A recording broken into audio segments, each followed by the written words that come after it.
July 15th was a very busy day in the Chicago area, really across the whole Midwest. Brett Borkhardt is with the National Weather Service in Chicago.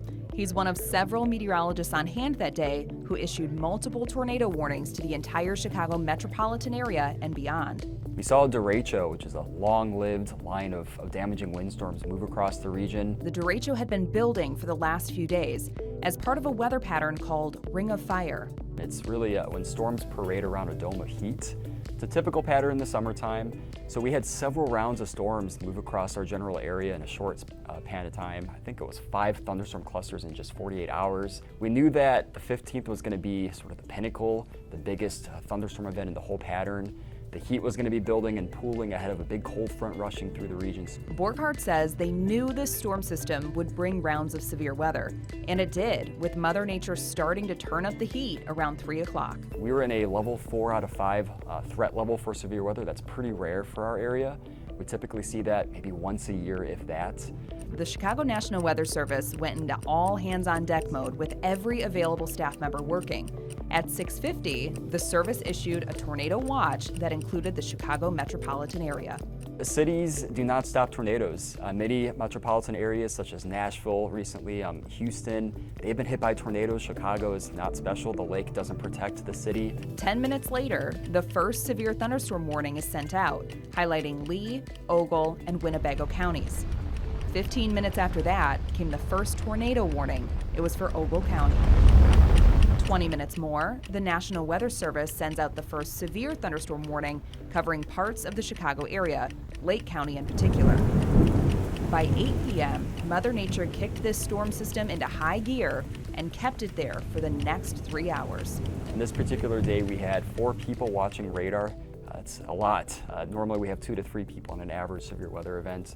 And we have people dedicated to specifically damaging winds, people dedicated to flash flooding, and people dedicated to issuing just tornado warnings. And we had 3 individual meteorologists issuing tornado warnings, which is very unusual, but we were ready. The Chicago National Weather Service was ready and waiting to see what the storm system would do next. At one point in time, there were 5 tornadoes that were sweeping across the Chicago metro at the same exact time.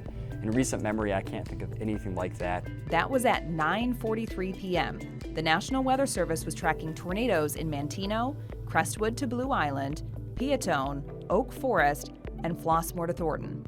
Before the night was over, even Borkhardt and his team had to stop what they were doing and take cover in their storm shelter as a tornado also threatened their office. We have plans in place where we can call one of our backup offices, in this case it was in Gaylord, Michigan, to take over within a matter of seconds, and they were able to issue warnings for us as we took cover.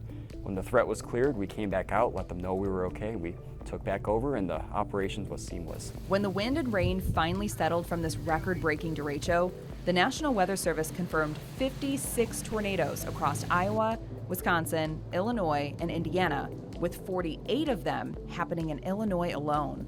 Of those 24 tornadoes, 32 touched down in the Chicago area, 11 in Cook County, and 4 in the city limits of Chicago, all in a single day. That's the most we've ever had on record since 1950.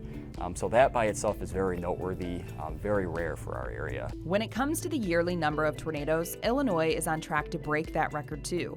Again, thanks to this storm system. So the unofficial count right now is 126 tornadoes across the state of Illinois, which, if made official, would make a record.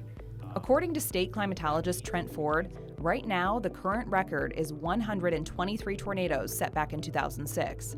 The cleanup from this storm may also come with a record-breaking price tag. According to the Illinois Emergency Management Agency, a preliminary sampling of just 2,200 homes estimates the damage at $16 million. Those are rough estimates, but we know there's going to be many more applicants than those 2,200 total throughout the state, so that number will rise significantly. But there are some things you just can't put a price tag on. The thing is that it was just a very productive storm that produced a lot of severe weather.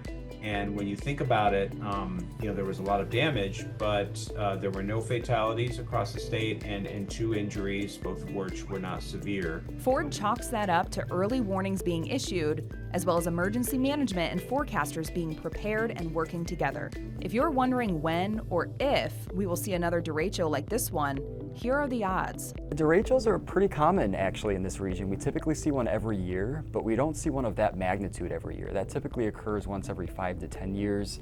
The last time we had a derecho of that magnitude was in August of 2020.